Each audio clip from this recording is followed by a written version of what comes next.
नमस्कार दोस्तों। कई बार हमारे जो पौधे होते हैं वो अपने आप सूखने लगते हैं, ख़राब होने लगते हैं। अच्छे खासे हरे भरे रहते हैं, फल लगते हैं, फूल लगते हैं, लेकिन वो अचानक से ख़राब होते जाते हैं और हम चाहे कोई भी फर्टिलाइज़र डालें, पेस्टिसाइड डालें, उसके बावजूद वो ठीक नहीं होते। तो फिर आप उसकी जड़ें इस तरह से निकाल के देखिए।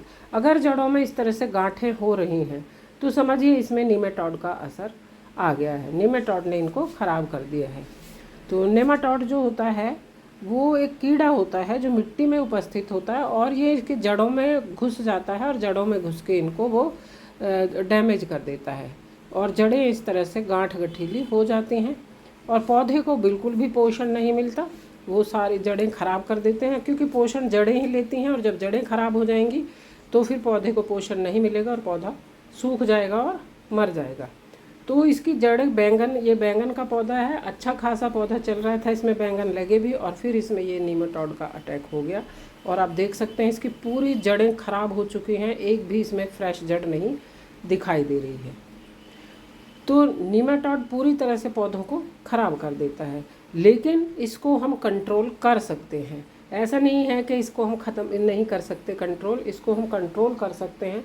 सबसे पहले काम आपको क्या करना है, ये जो इस तरह से गांठें जिन पर जड़ों में हो गई हैं इस तरह की, तो इन पौधों को आप एकदम डिस्कार्ड कर दें, दूर ले जाके अलग दूसरे पौधों में या दूसरे नई मिट्टी में, गमले में इसी एक पोजीशन में लगाने की बिल्कुल भी ज़रूरत नहीं है, क्योंकि इनकी जड़ों में इस समय अभी नीमाटोड बहुत सारे हैं, बहुत सारे कीड़े जो नीमाटोड है वो इसमें हैं। तो अभी इनको आप एकदम डिस्कार्ड करें, दूर अलग। और इस मिट्टी को अगर आप बदल सकते हैं तो बदल दें, दूर फेंकें, नहीं तो फिर आप इसको सुखा दें। जब इसमें से पौधा निकल जाएगा तो नीमाटोड को भोजन नहीं मिलेगा, क्योंकि जड़ों से वो अपना भोजन लेता है। तो जब भोजन नहीं मिलेगा तो वो धीरे धीरे खुद मर जाएंगे। तो इसलिए आप, क्योंकि ये खाद मिली हुई मिट्टी है, मैं इसको फेंकने की बजाय इसका ट्रीटमेंट करूँगी।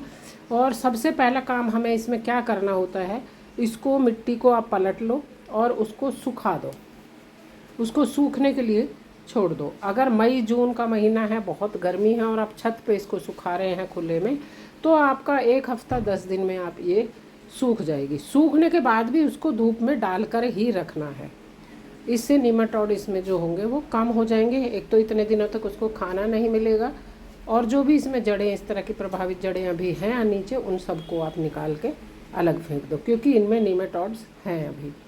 तो ये सारे, इसको आप लगातार सुखाएं, पलट पलट के इसको सुखाते रहें। इसमें से जितनी भी जड़ें हैं उनको निकाल दें जो भी हैं, और फिर इस मिट्टी को आप 15 दिन तक सुखाएं अभी, क्योंकि मार्च और अप्रैल में इसको कम से कम 15 दिन सुखाना पड़ेगा, क्योंकि अभी बहुत कम गर्मी है, उतनी गर्मी नहीं है जितनी मई जून में होती है। मई जून में 1 हफ्ते में ये यूज़ करने लायक हो जाती है।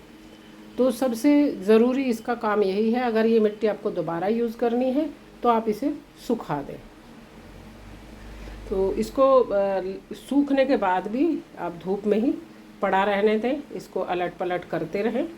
और उसके बाद इसका आप ये बिल्कुल देख सकते हैं आप सूख गई है, लेकिन अभी इसको और मैं नीचे ऊपर इसको ऐसे कर दूँगी और ये पूरी तरह से नीमाटोड मुक्त हो जाएगी, नए पौधे लगाने के लिए तैयार हो जाएगी।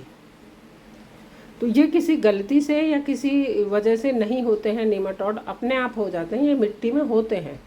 तो कई बार उनकी संख्या बढ़ जाती है जब उन्हें उनका फेवरेबल कंडीशन मिलते हैं। तो कुछ ऐसे पौधे होते हैं जैसे गेंदा है, सरसों है, इनके पौधों से वो नीमाटोड मर जाते हैं। तो एक तो उपाय आप ये कर सकते हैं कि जो शत्रु पौधे होते हैं ये लगा सकते हैं उनके साथ, जहाँ जिस गमले में है उसमें साथ में आप गेंदे का पौधा लगा दें तो नीमाटोड का असर कम हो जाएगा। इसके अलावा जो सबसे कारगर उपाय है वो ये है नीम की खली। नीम के प्रोडक्ट आप इस पे पौधों पे अगर यूज़ करेंगे तो नीमाटोड की समस्या नहीं आएगी। इसीलिए जब सॉइल मिक्स तैयार किया जाता है तो उसमें पर्याप्त मात्रा में नीम की खली मिलाई जाती है, साथ ही सरसों की खली भी इसमें लाभदायक होती है। उसको भी आप मिक्स करके इस तरह से पानी में मिला के छोड़ दें। नीम खली को इसको हमने इसमें डाल दिया है, ये लगभग 250 ग्राम खली मैंने 4 लीटर में डाल ली है और इसको अब हम छोड़ देंगे 48 घंटे के लिए, यानी 2 दिन तक मैं इसमें छोड़ दूँगी, जिससे कि नीम का पूरा एसेंस इसमें आ जाएगा और बहुत ही बढ़िया लिक्विड फर्टिलाइज़र साथ ही पेस्टिसाइड बनकर हमारा तैयार हो जाएगा। ये छोड़ दिया, इसको ढक के आप शेडेड एरिया में रख दें।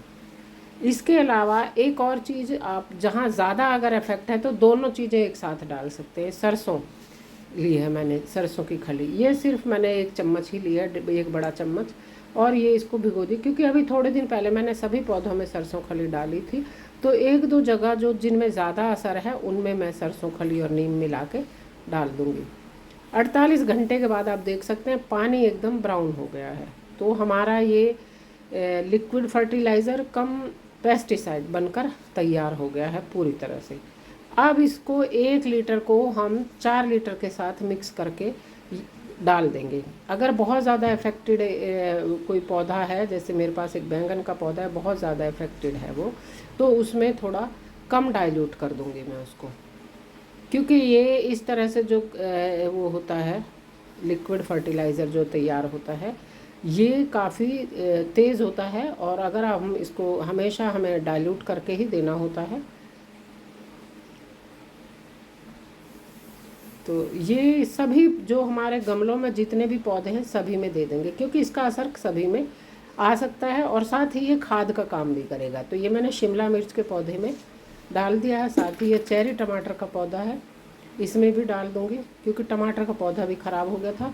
और एक ये पौधा भी मेरा ख़राब होता जा रहा है, बैंगन का पौधा, इसमें लगातार कई बैंगन लगे थे और उसके बाद ये एकदम इसके पत्ते वगैरह सब बेरौनक हो गए, ख़राब होता जा रहा है। तो इसमें भरपूर मात्रा में मैं ये दे दूँगी। इससे पहले मैंने इसकी मिट्टी को थोड़ा सुखा लिया है, जिससे कि जो ये है ज़्यादा डाइल्यूट ना हो नीम की खली, और अच्छे से इसका असर हो। इसके अलावा जितने भी ग्रो बैग गमले हैं सब में आप इसको डाल दें। नीम की खली जो होती है ये पेस्टिसाइड का काम करती है, और नीमाटोड पर जो नीम प्रोडक्ट हैं वो बहुत अच्छा असर डालते हैं। इसके अलावा अगर अवेलेबल है तो कैस्टर ऑयल जो निकाल के उसके बाद जो खली बचती है अरंडी की खली, वो भी आप यूज़ कर सकते हैं, नहीं तो सरसों की खली और ये जो हमारी होती है नीम खली, ये सबसे अच्छी होती है। तो स्प्रे करने से इसमें काम नहीं चलता है। मिट्टी में आप सरसों खली और नीम खली ज़रूर मिलाएं, इससे फिर नीमाटोड की समस्या नहीं आएगी, कम हो जाएगी। और अगर आपकी मिट्टी में आपको लगता है कि ऐसा है तो ग्रो बैग को में साथ में सरसों के कुछ दाने डाल दें, उससे भी वो कंट्रोल हो जाता है। साथ ही गेंदे का पौधा अगर आप लगा देते हैं तो सरसों और गेंदा ये दोनों ही उसके शत्रु पौधे में आते हैं, तो उन पर नीमाटोड का असर उनसे कम हो जाता है। तो इस तरह से नीमाटोड से आप अपने पौधों को बचा सकते हैं। अगर नीम के बहुत सारे पत्ते आपके पास अवेलेबल हैं तो जो पानी आप उसमें दे रहे हैं पौधों में, उसमें 2 दिन के लिए नीम के पत्ते डुबो के रख दें, उनका एसेंस उसमें आ जाएगा, और उस पानी को जब डालेंगे तो उससे भी नीमाटोड कंट्रोल हो जाएगा।